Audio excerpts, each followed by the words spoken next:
79వ స్వాతంత్ర దినోత్సవం సందర్భంగా ప్రపంచం నలుమూలలో ఉన్నటువంటి భారతీయులందరూ కూడా అన్ని కులాల వాళ్ళు, అన్ని మతాల వారు జరుపుకునేటువంటి ఏకైక పండుగ ఈ జెండా పండుగ.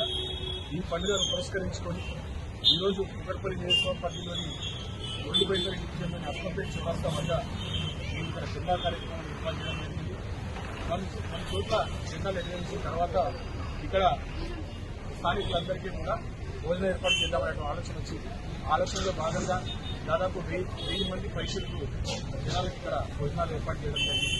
ఎందుకంటే ఇది ప్రతి ఒక్క మతం వాళ్ళు, ప్రతి ఒక్క కులం వాళ్ళు చేసుకునేటువంటి పండుగ కాబట్టి అన్ని కులాల వారికి ముస్లింలు రంజాన్ వస్తుంది, హిందువులకు దసరా వస్తుంది, క్రిస్టియన్స్ క్రిస్మస్ వస్తుంది, కానీ అన్ని మతాల వాళ్ళు కలిసి చేసుకునేటువంటి పండుగ జెండా పండుగ.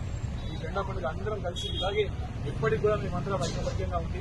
ఆనాడు పూర్వీకులు పెద్దలు ఏ రకంగా అయితే అందరూ ఐకమత్యంగా ఉండి పోరాడి మన దేశానికి స్వాతంత్రాన్ని సంపాదించి పెట్టినారు, అదే రకంగా మేము కూడా ఐక్యంగా ఉండి దేశాన్ని మరియు భవిష్యత్ తరాలకు కూడా మేమందరం కూడా ఆదర్శంగా నిలిచే విధంగా మేమందరం కూడా ఐకమత్యంగా ఉండి దేశ ప్రగతికి మేమందరం కూడా పాటుపడతామని చెప్పేసి నేను ఈ కార్యక్రమం